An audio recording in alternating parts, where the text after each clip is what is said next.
먼저 우상호 원내대표님의 모두 발언이 있겠습니다.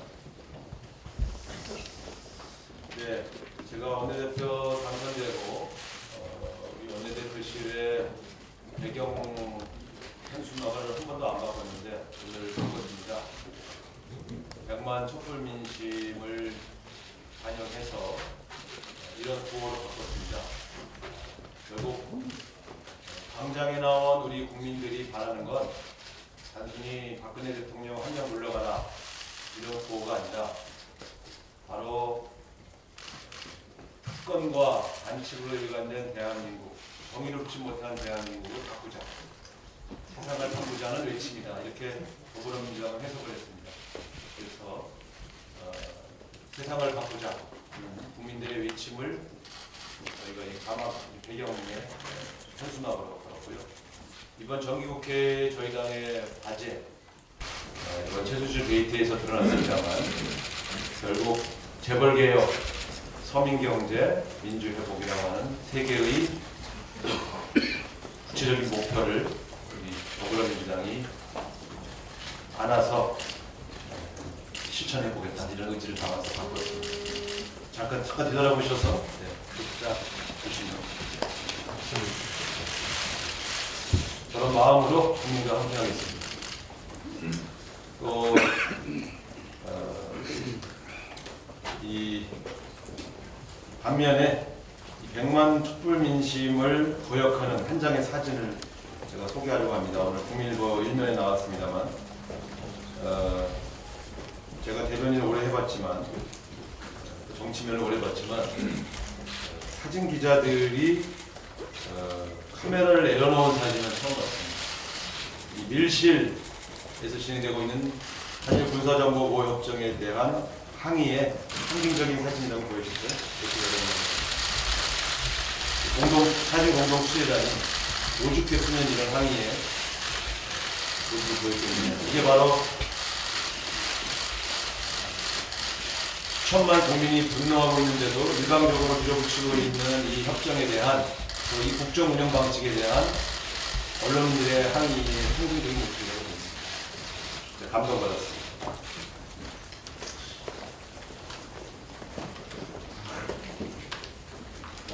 그동안 이 탄핵 정국을 둘러싸고 많은 국민들이 답답해하십니다. 언제 어느 때쯤 어떤 방식으로 진행되는 거냐에 대한 국민들의 관심들이 고조되고 있어서 오늘 제가 전체적인 탄핵 일정에 대해서 밝히겠습니다.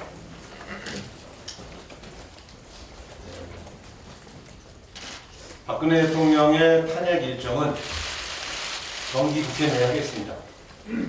빠르면 12월 2일, 늦어도 12월 9일 날 국회 본회의장에서 탄핵안이 표결되도록 하겠습니다.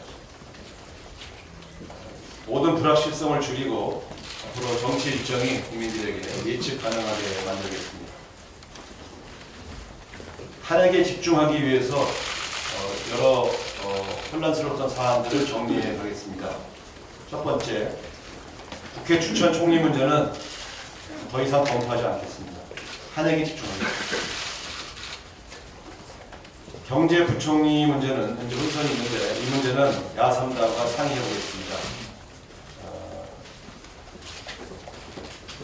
어떤 방식으로 이 경제부총리 문제를 정리하는 것이 바람직한지, 현재 유일호 부총리 시절을 가는 게 탄핵 정국에서 맞는지, 아니면 비록 박근혜 대통령과 임종준 씨가 상의했다고 하는데 임종용 씨로 가는 게 맞는지에 대해서는 야3당 간에 협의를 시작하겠습니다. 불확실성을 줄이고 앞으로 모든 사안들이 예측 가능하게, 그래서 국민들이 불안하지 않도록 그렇게 하나씩 하나씩 만들어 나가도록 하겠습니다.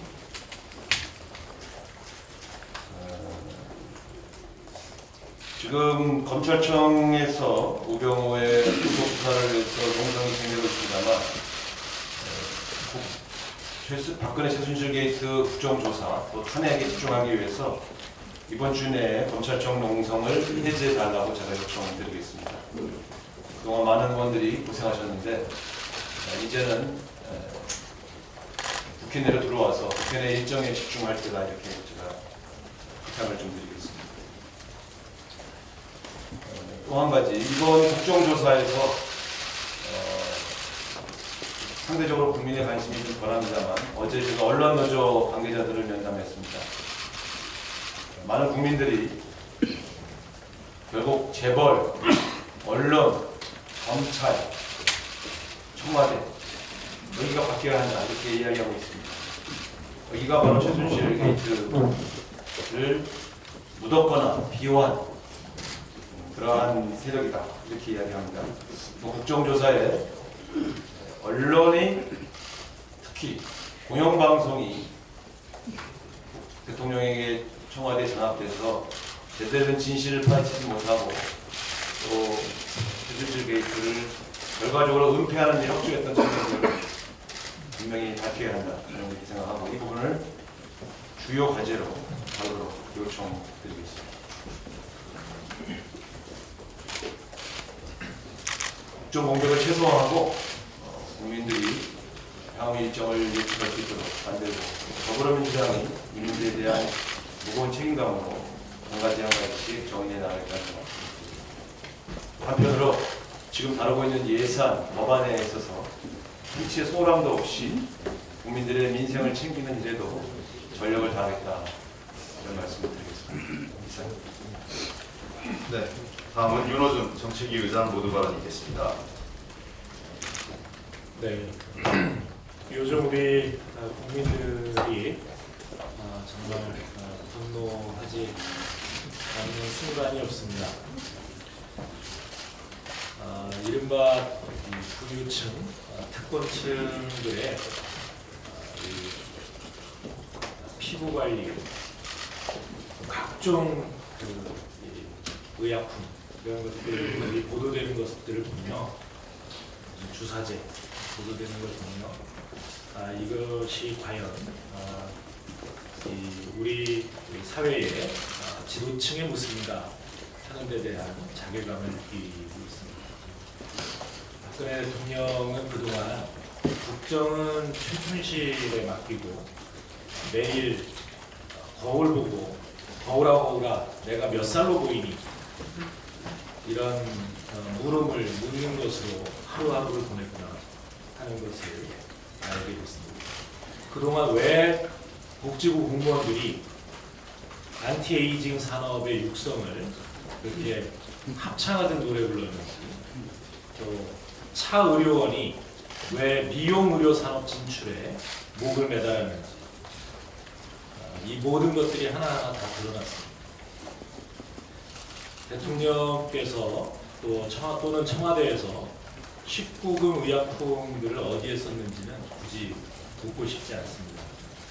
오죽하면 대통령의 장관과 수석들이 고개를 들지 못하고 있겠습니다.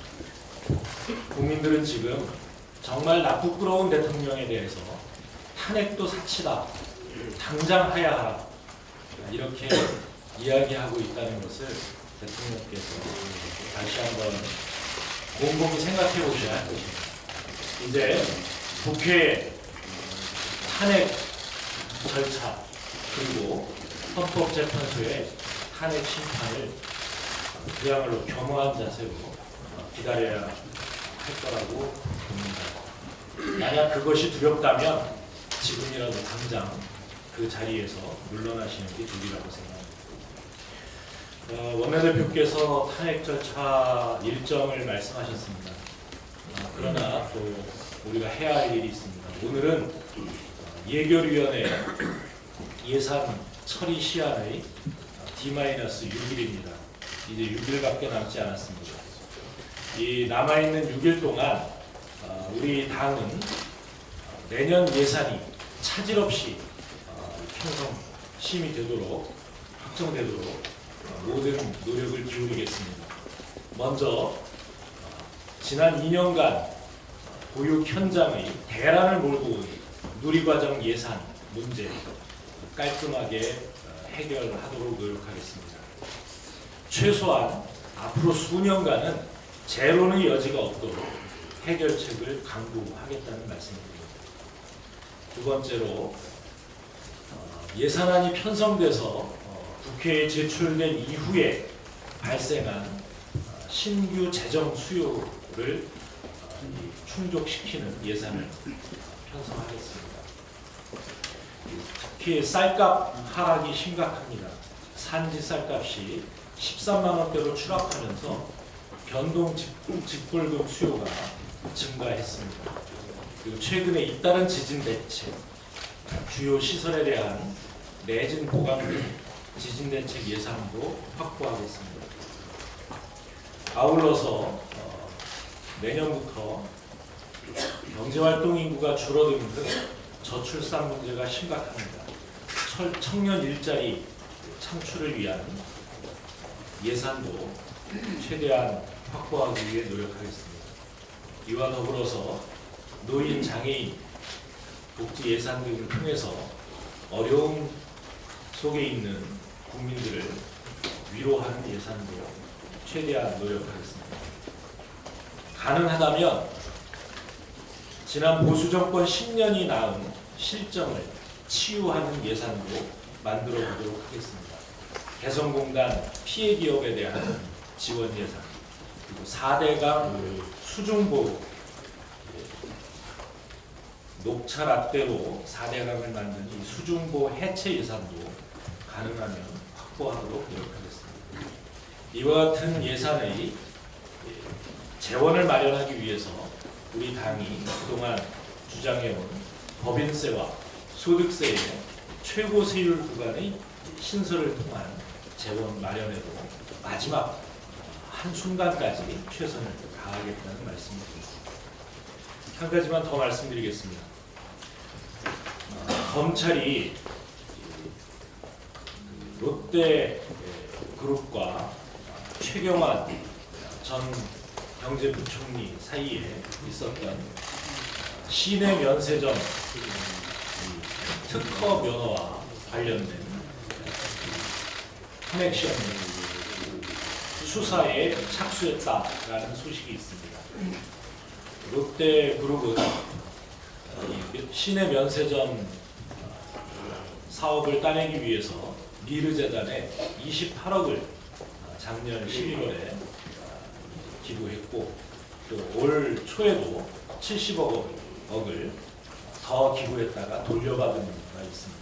이 과정에 최경환 전 부총리가 관련이 되었다면 이것은 관세청의 시내면세점 입찰과 관련된 비리가 뇌물이 오고 갔다는 것을 의미합니다. 지금 지난 4월에 추가로 시내 면세점 2곳에 대한 입찰 절차를 공고하고 현재 그 입찰이 진행 중에 있습니다. 관세청에 요구합니다. 롯데그룹과 최경환 전 부총리 사이에 이 불미스러운 의혹에 대한 검찰 수사가 끝날 때까지 시내 면세점 입찰 절차를 중지할 것을 촉구합니다. 이상입니다. 네, 저희 발언이 있겠습니다. 우리 박정우 의원께서 발언해 주시겠습니다. 전기요금 체제 개편 방안에 대해서 말씀드리겠습니다. 오늘 오전 10시에 산업통상자원위원회에서 전기요금 누진제 개편안 업무보고가 예정되어 있습니다.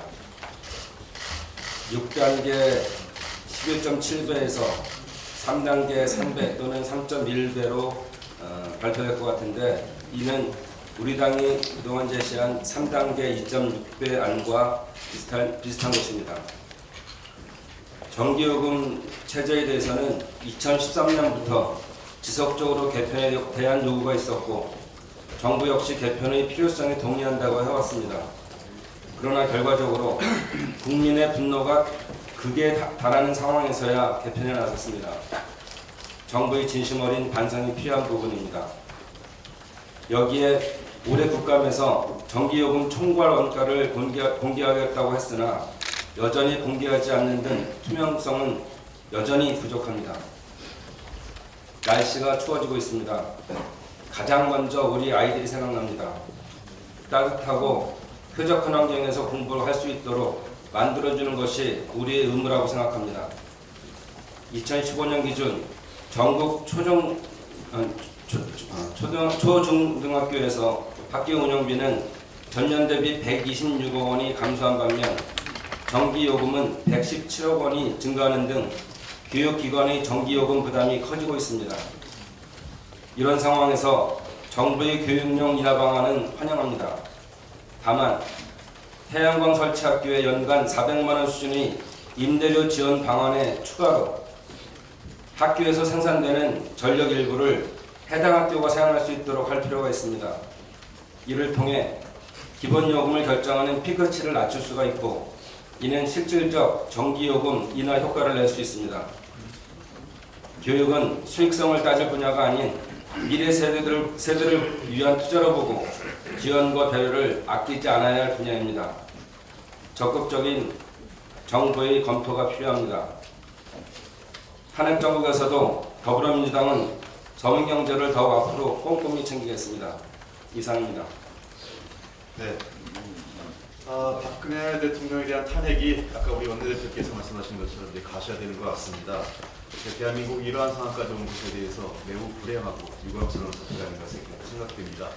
왜 이런 일이 일어났을까? 제가 그냥 짤막하게 마지막 몇 개만 지적하고 넘어가겠습니다. 첫 번째는 이미 오래전부터 지적된 것처럼